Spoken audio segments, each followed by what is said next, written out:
There's definitely stuff to talk about today. I mean, you've raised a lot of points over the last week, and basically after my last, video here, I was almost at a loss. Now, there's a lot of things to talk about, but how do these get integrated with the issues that are of interest that you bring up, and basically the currents of information and interest that arise in waves week after week? You notice patterns accumulate. One week, the theme is this, and then it moves into that, even though you have a kind of up and down. I'd like to address three issues that are interconnected. The first thing was from your video today, and it essentially mentioned this sense that some people have that if there's going to be a change, it's going to take generations, hundreds and hundreds of years or whatever. So I have to say this. How was life in the US in the 50s, and how was it in the 60s and 70s? There was a fundamental, radical cascade of social changes that people took for granted because they were engineered.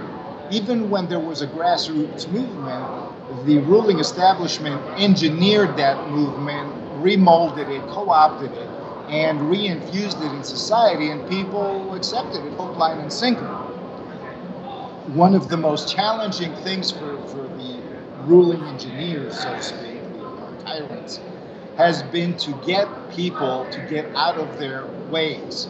They say you can't teach an old dog new tricks, you can't teach an old society new ways. We notice that where they use force is usually in the older societies, the more ancient ones, in Asia, Africa, South America, the ones where the culture is indigenous and radically different from the Euro-Asian civilizations of the Matrix. So, if they have taught us one thing with their globalizing, it has been to adapt to change, to be willing to let go of the past without having even to let go of the past. And they're masters of propaganda. Because of them, maybe 1,000 years ago, 2,000 years ago, and even more, it would take hundreds of years for something to change society. And usually in a bad way. Usually it would be a crisis with a lot of suffering. But the way society is integrated now with the information and the exchange of ideas, change can come much more rapidly, within a generation or less. And you look at, the world before cell phones and the world after cell phones. You introduce this new technology, all of a sudden everything changes. And to the point that if you would have told people in the 70s cell phones are cancerous, they wouldn't have touched them.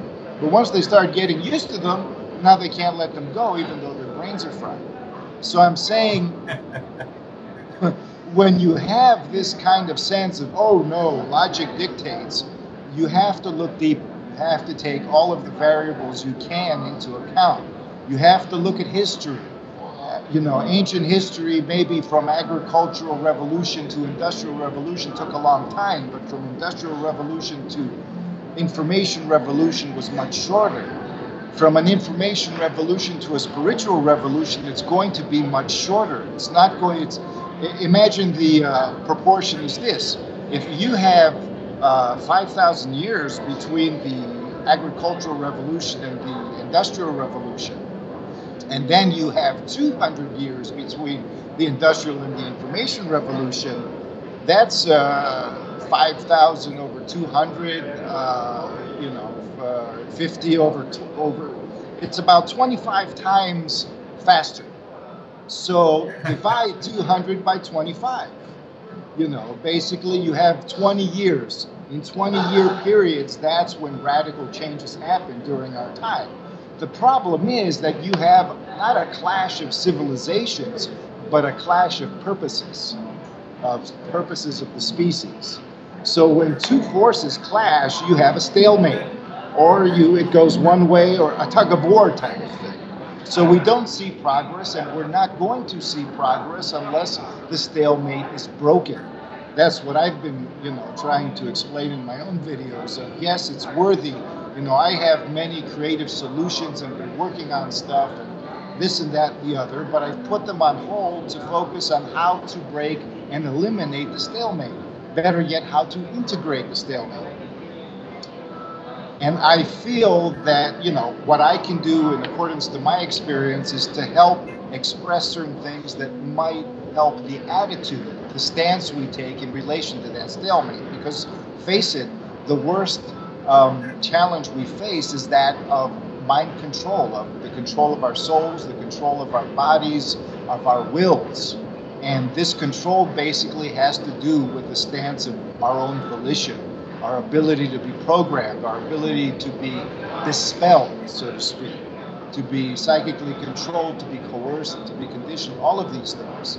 If we can break that spell, then the spell-breaking immune system will be established in humanity, and it will never ever have to happen again, because we will have the precedents. Right now, we don't have the precedents. It's like when a law is being set. There's all these laws.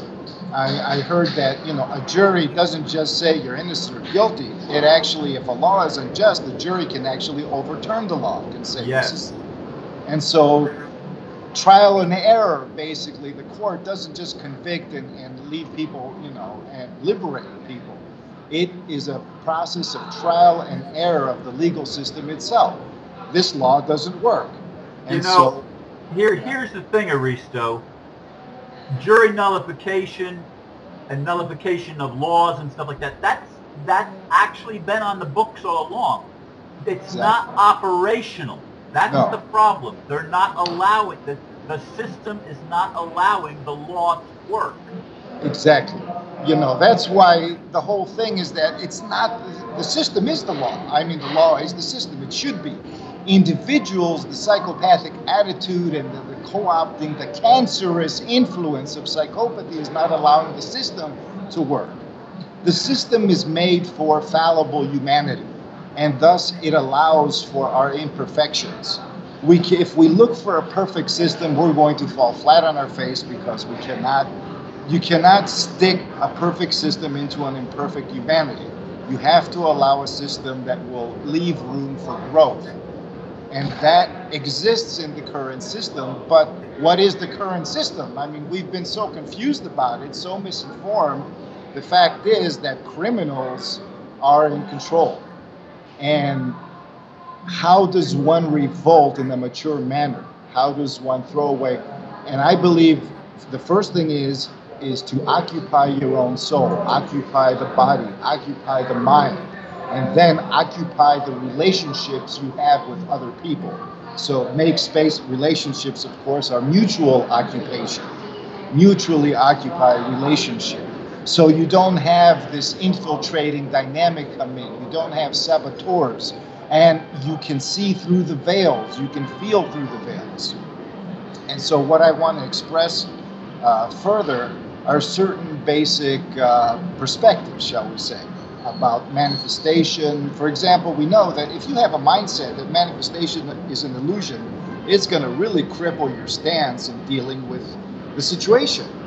You're not going to even be motivated to address anything that is uncomfortable if you say, why bother? It's an illusion anyways. We're going to leave. I mean, liberation comes with death. Well, isn't that something that the psychopaths would like you to believe? You can just kill yourself in a nice hospital bed and just give them all your organs to experiment on and all of this. Of course, it's not going to be enough, because they want to do experiments on living people too, and children. It's not just a matter of people who are misunderstood or this and that. These people are dangerous. They're not predators.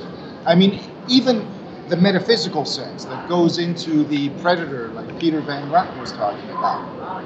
And there's a misunderstanding here. A predator is a being that fits into an ecosystem and keeps it in balance. This psychopathic affliction is a cancer. And a cancer basically acts like a parasite and a predator, but it destroys the system and it destroys itself in the process. Even as it promotes that it's doing this as a predator. It thinks it's a predator. It's insane. It's a mutation of natural self. It's an inversion. It's a perversion. And because it's a perversion, nature says, well, you're on self-destruct.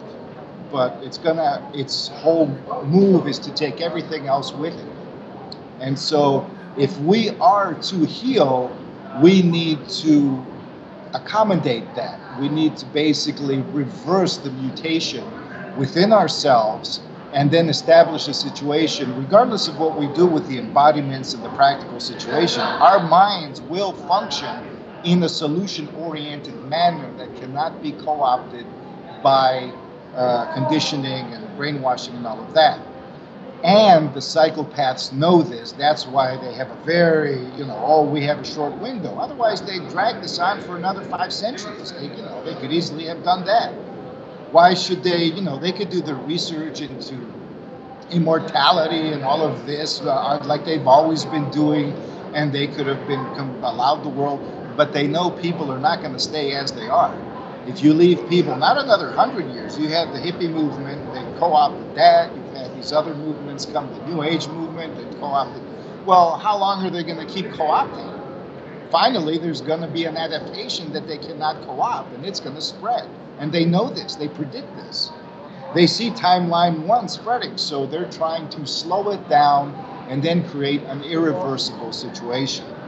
This is why things are dire, and why we can find the strength that, so what if they're dire? They're dire in terms of our conditioning, because we don't have the big picture or the little picture in full, let alone combining the big picture and the little picture. So, and we have the psychological problem of the double bind that I mentioned in today's video.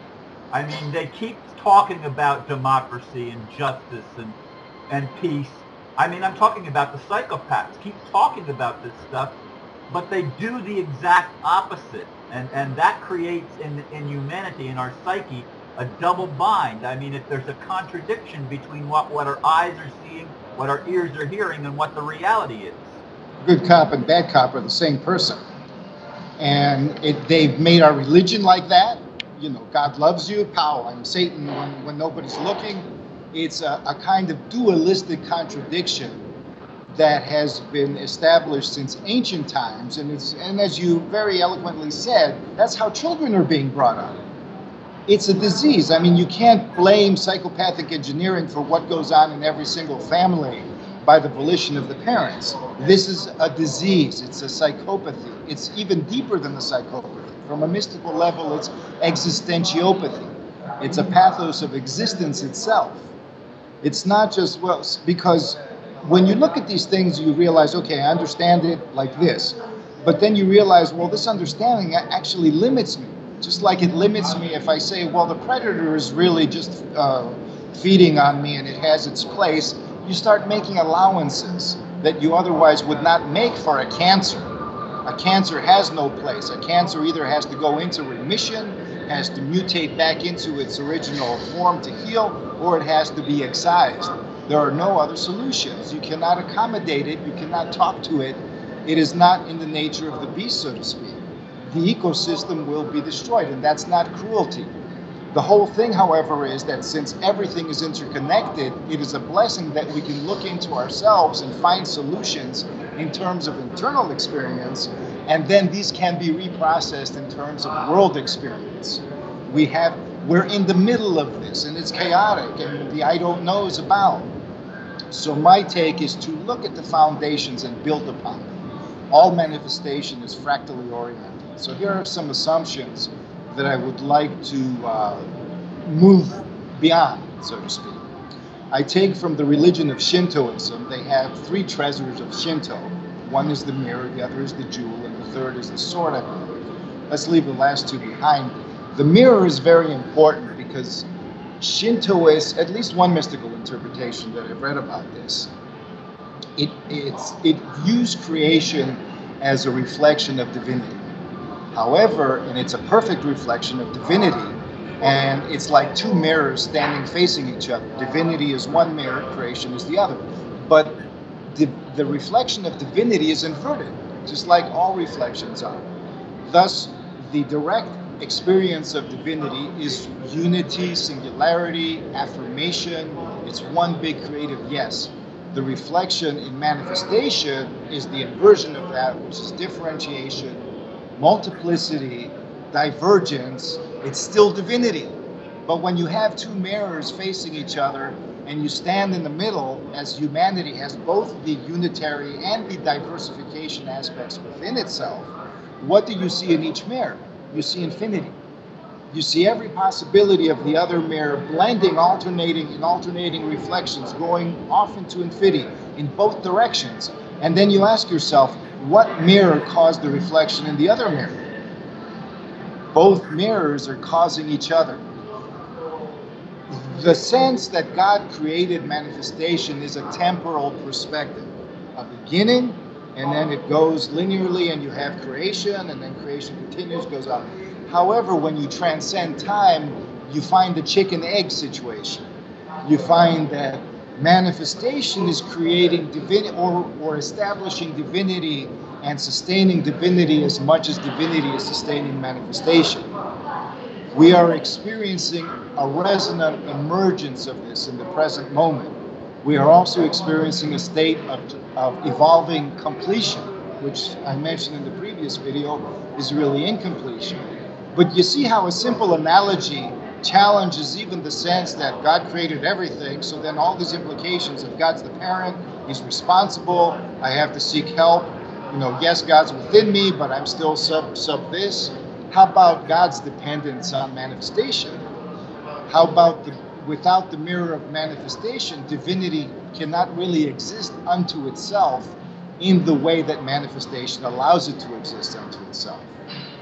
So by exploring these deeper issues that some mystics have suggested, and I understand that people can't go around and learn all this stuff, but that's why, these videos, I believe, moving into these directions, we can release assumptions that we take for granted that we don't even know are limiting.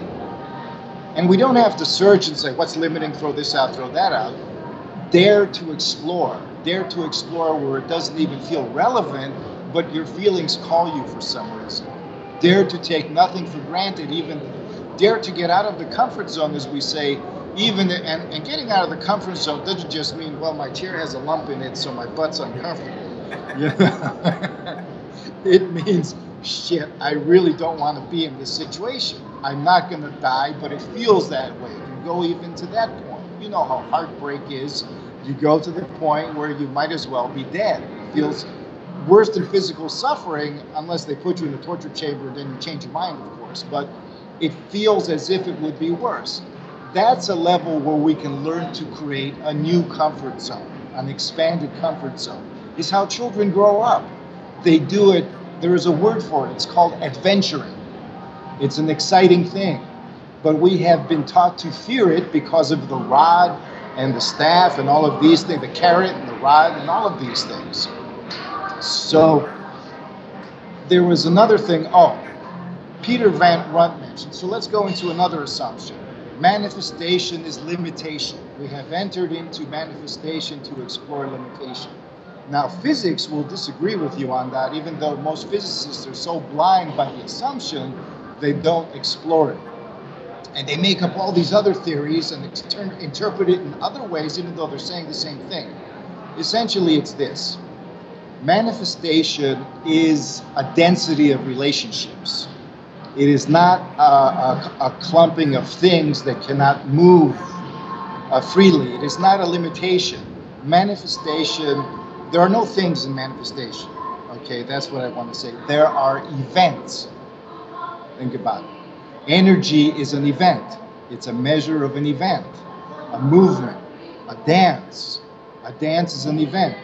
If you're energy, you're not made of nothing. You're made of an event. You are an event. Ron Van Dyke is the event in time, but even transcending time.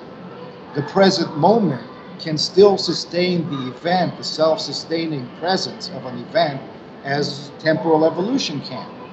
So our relationships are events. Happenings, well, that's obvious. They're events, the way things orient toward and relate with each other. Transfers of energy, communications are events. But matter itself is an event. The soul is an event of existence sensing itself and being aware of itself, for example, and moving upon that sense.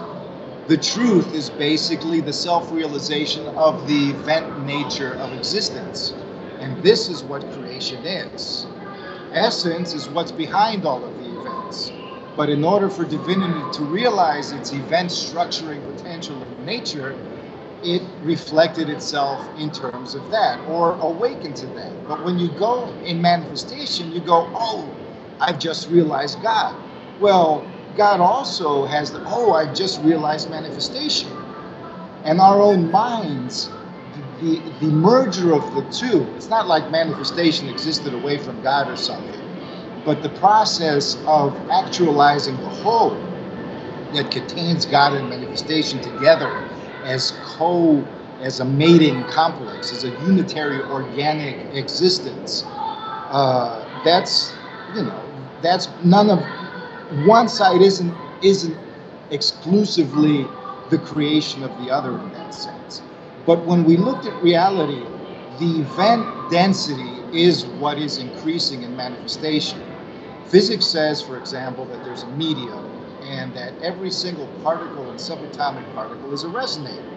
Basically, you have waveforms moving through this medium, and when they meet, they create an electron. And then the electron is sustained. You want to say something? Aristo, what I'm hearing and what I'm sensing on this end of listening to you, my friend Christopher Timms, who is also a mystic, he has often said, forget the nouns. The original thing isn't about things, it's about verbs. It's about being. Exactly. You're saying the same thing. It's an event. Event means it's something that's happening. It's a verb. It's action. Exactly. And that's exactly what I hear you saying, and it's resonating. You know, I'm comparing that to what I've heard Christopher say so many times. It's a dynamic, but we can understand it better because yes, it's a verb, but something is doing the verb. There's always a subject and an object, and the verb links the subject and the object. It links cause and effect. I'm saying, and Christopher was obviously saying that take away the subject and the object, but don't eliminate them, just replace them as other forms of verbs. And all manifestation is just a greater arena of more happenings per dimensional unit. Let's put it that way. You have a certain space-time area, you're going to have more happenings in that space-time area. This doesn't create more limitation, it creates more possibility. Limitation is caused by the affliction of not being able to deal with the contradiction that arises by existence moving through the possibilities of creation. Existence is an affirming dynamic. What happens when you emerge without ever having experienced any kind of contrast, and all of a sudden you encounter the possibility of negation? Negation comes, and negation isn't like something you don't want. You don't even know you don't want anything at that point. You're perfectly, perfect essence. And so you encounter this possibility that you can say no, and it's actually seems to be outside of you because you haven't embraced it, and then you try to merge with it, you end up negating yourself. You try to mate with it, then you end up becoming half you and half negation, and everything you create negates you. It's like that. We haven't learned to digest the no. And this has gone so deep that it's created, just like toxins create cancer cells, you have this inability, this, for example, in your life or anybody's life, you meet somebody and they're beautiful and you sense that something is up, but you sense it at such a deep level, your own aspirations cover it. And so you say, well, I want this to be true. And so I cannot be unloving. There is no way I can be unloving, so I'm going to bond with this person, with this thing that I know deep down really doesn't feel right. And so this bond, this it's not a lack of trust of my own being. It's basically a lack of experience in exploring that kind of thing. There has never been an error. So how can trial have any meaning? Even though you have a sense of feeling that tells you the difference, you need to defy that in order to make sure and validate it later on. However, when the defiance occurs at a moment of pure innocence, which is also a moment of pure ignorance, the trauma remains embedded. And we're talking at the God level of creation. This isn't just some human being. God hurts himself so much by negating itself and then that aspect gets cut off and multiplies throughout all of the field of possibility that is to become manifestation, everything you encounter, and you have to bring it back, and you don't just have to make it part of you, you have to separate the no from the yes, make the yes part of you, and the no is just meant to be what you don't want. But until we experience the affliction itself and go through the trauma as adults, because our soul child, our childhood soul self, let's say, would go through this kind of trauma. This is a level of experience that most people are not even aware exists and are ultimately terrified. But the psychopaths, who are actually pedophiles and torturers of their own children, and all of these hints are being given to us, the psychopaths are basically representing this. If we can establish an energy that goes where the psychopaths fear to tread psychologically, then we can establish an energy of healing our own psychopathy, and that can bring us into a space of healing the world. Right now, the psychopaths are trying to scare us off from entering what they fear, which is also what we fear. So it's going to seem that the fears are going to escalate, and you're not going to take a fear seriously unless it's convincing. So of course the world is going to reflect all of the suffering and everything else. If it was just people talking in an office about fear and making videos about the theory of fear, then it would be meaningless. So it has to be convincing, but it's not a game. It's a healing. It's a determination. It's the final step. We're going back thousands of years, hundreds of thousands of years of causality, but even before the earth, even before creation, before the angels, before anything manifested, the first impression of the two mirrors rising to each other, where the affirmation came into the possibility and established the first step by embracing the negative. You cannot manifest jack shit unless you embrace the negative, unless you can say no. Because there's no choice then. There's always a yes, that's it. And that's how essence is. It's so beautiful, perfect, ecstatic, meaningful. It's one big capital yes. You hear the orgasm. Yes, that's what people, they say God and they say yes. When people die, they say fuck and they say shit. Those are basically, I actually read that. So it's really interesting how the mating aspect has become demonized in that sense. But I'm violated. Death is a violation. It's an excremental dynamic. It's something that doesn't belong here. Death embodied. Termination belongs here. Cleansing belongs here. Transformation belongs here. All these things have been interpreted as death, but they're not. Death is basically the violation of cutting your desire at a certain point and amputating yourself from yourself. And this is what happened. The experience of original causality that led to the mutation of psychopathy is basically a death trauma. And it goes down, in my opinion, in my mystical sensing and all of this, but it goes down very, very deep, and words can't even touch it. But every time we experience the feeling of suffering, of hatred for creation, we experience a fragment that has been divorced from truth, trying to convey how it feels. So when the psychopath hurts us so much that we end up wanting to destroy everything, including ourselves, when we end up hating and we can't reverse that, then we realize that we are in a tiny local space of our psyche. And if we move to sustain a larger space and yet contain that local space, then healing can occur. Otherwise, when you're contracted in the suffering and just the suffering, what they call attachment to the suffering, because people naturally clench when they feel in pain. But if you can just take breaths and relax and gradually experience the trials instead of being thrown in face first, without your control, if you can regulate it, then your natural immunity, because we have been designed with the solution within us. That is what we are discovering. We are the product of a whole line of trials and errors and experiences and creations and destructions and all of these things. And we have the sense, anybody who looks into themselves and into their deepest heart can feel that I have been designed with the solution ready to express. However, I am in the problem in order to figure out how to activate that design. And so, let's see, did I have something else I want to say? Well, if I did, I'm sure that we're pretty much more or less out of time right now. Yeah, we've gone over a half an hour from the time that we actually began the camera. Okay. Well, like I said, cut off the beginning if whatever. But I think I'll leave the rest for next time because it's a lot of material. Yes, it is. Well, you provided some aha moments for me in this, and I'll be anxious to go back and listen to it again as I go through the processing of the video, and maybe make some comments when I post it. So, as always, Aristo, I appreciate what you contribute to me, and I know others feel the same way.